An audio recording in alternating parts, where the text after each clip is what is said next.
आता आपण बघत महाफास्ट 100 बातम्या। बीड सरपंच हत्या प्रकरणातील आरोपींना वाचवण्यात गृहमंत्री फडणवीसांचा हात, राऊतांचा गंभीर आरोप। गृहमंत्री कमजोर असल्याचीही राऊतांची फडणवीसांवर टीका। महाराष्ट्रात कायदा सुव्यवस्था राहिलेली नाही, बीडचा बिहार झालाय। फडणवीसांनी बीडचा दहशतवाद मोडून काढावा, खासदार संजय राऊतांची मागणी। संतोष देशमुख हत्या प्रकरणाच्या तपासाला जाणीवपूर्वक उशीर केला जातोय, खासदार बजरंग सोनवणेंचा आरोप। 18 दिवस झाले आरोपीला अटक का झाली नाही, हे बीड जिल्ह्याचं दुर्दैव। पोलीस खातं काय करतंय, बीड प्रकरणी प्रकाश सोळंकेंचा सवाल। वाल्मिक कराडची प्रशासनावर दहशत, खंडणी प्रकरणातील वाल्मिक कराडचं नाव मात्र अजून अटक का नाही। फडणवीस अजित पवारांनी बीड जिल्ह्याकडे लक्ष दिलं पाहिजे, प्रकाश सोळंकेंची प्रतिक्रिया। मंत्रीच गुन्हेगारांना संरक्षण देत असतील तर अशा घटना वाढतील, बीडमधील सरपंच हत्या प्रकरणावरून वडेट्टीवारांचा सरकारवर निशाणा। मुंडेंचा राजीनामा घेत नाही तोपर्यंत बीडमध्ये लढा देणार, बीडमधील हत्या प्रकरणावरून अंजली दमानिया यांचा पुनरुच्चार। अजित पवार भ्रष्ट आहेत, बीड प्रकरणी त्यांच्याकडे मागणी करणं या जन्मात तरी शक्य नाही, अंजली दमानियांची अजित पवारांवर टीका। संतोष देशमुखांच्या हत्येच्या निषेधार्थ आज रेणापूर शहरात मोर्चा, अखंड मराठा समाजाकडून मोर्चाचं आयोजन। लातूरच्या रेणापूरमध्ये सकल मराठा समाजाकडून आक्रोश मोर्चा, सरपंच संतोष देशमुखांची मुलगी वैभवी देशमुख मोर्चात सहभागी। संतोष देशमुख हत्या प्रकरणी बीडमध्ये उद्या मुख मोर्चाचं आयोजन, एसपी ऑफिसवर धडकणारा मोर्चा आता जिल्हाधिकारी कार्यालयावर धडकणार, सर्व संघटना सर्वपक्षीय नेते रस्त्यावर उतरणार।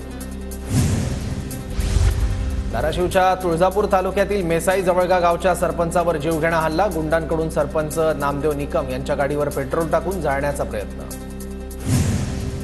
रायगडमधील उरण तालुक्यातील पागोटे गावच्या सरपंचांना धमकी, माझा संतोष देशमुख होण्याची वाट बघताय का, सरपंच कुणाल पाटलांचा पोलिसांना सवाल।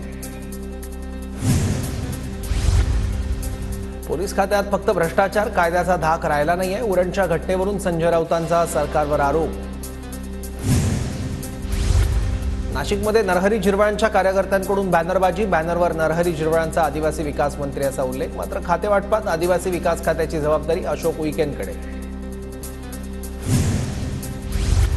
साहेब सांगतील तेच धोरण आणि साहेब बांधतील तेच तोरण, अब्दुल सत्तारांच्या समर्थकांकडून छत्रपती संभाजीनगरमध्ये बॅनरबाजी। माजी पंतप्रधान मनमोहन सिंग यांचं निधन, वयाच्या 92व्या वर्षी घेतला अखेरचा श्वास, मनमोहन सिंग यांच्या पार्थिवावर उद्या अंत्यसंस्कार। माजी पंतप्रधान मनमोहन सिंगांच्या पार्थिवावर उद्या अंत्यसंस्कार होणार, काँग्रेस मुख्यालयात अंत्यदर्शनासाठी पार्थिव ठेवलं जाणार।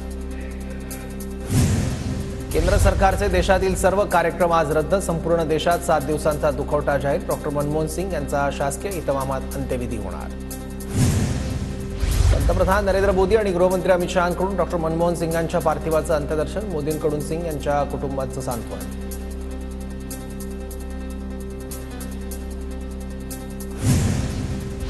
माजी पंतप्रधान मनमोहन सिंग यांच्या पार्थिवाचं राहुल गांधी आणि मल्लिकार्जुन खरगे यांनी घेतलं दर्शन, खरगे आणि राहुल गांधींकडून कुटुंबियांचं सांत्वन। भारतीय अर्थव्यवस्थेत सुधारणा करण्यासाठी मनमोहन सिंग यांचं महत्त्वपूर्ण योगदान, राष्ट्रपती द्रौपदी मुर्मू यांच्याकडून मनमोहन सिंग यांना आदरांजली। डॉक्टर मनमोहन सिंग यांनी पंतप्रधान या नात्यानं लोकांचं जीवनमान उंचावण्यासाठी कायम प्रयत्न केले, कुशल अर्थशास्त्री आणि दूरदृष्टी नेता भारतानं गमावला, पंतप्रधान मोदींकडून मनमोहन सिंग यांना श्रद्धांजली।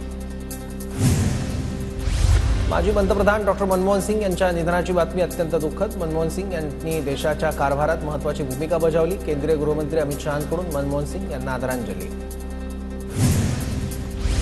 मी माझा मार्गदर्शक गमावला, लाखो लोकांसाठी डॉक्टर मनमोहन सिंग हे प्रेरणा होते, त्यांच्या नेतृत्वात भारताची सार्वभौमता मजबूत झाली, राहुल गांधींकडून श्रद्धांजली।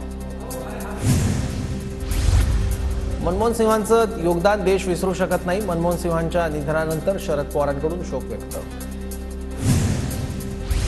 महान अभ्यासक, अर्थतज्ञ आणि राजकारणी गमावला, 10 वर्ष पंतप्रधान म्हणून भारतीय आर्थिक सुधारणांमध्ये त्यांचं योगदान कायम स्मरणात राहील, मुख्यमंत्री फडणवीसांकडून मनमोहन सिंग यांना आदरांजली।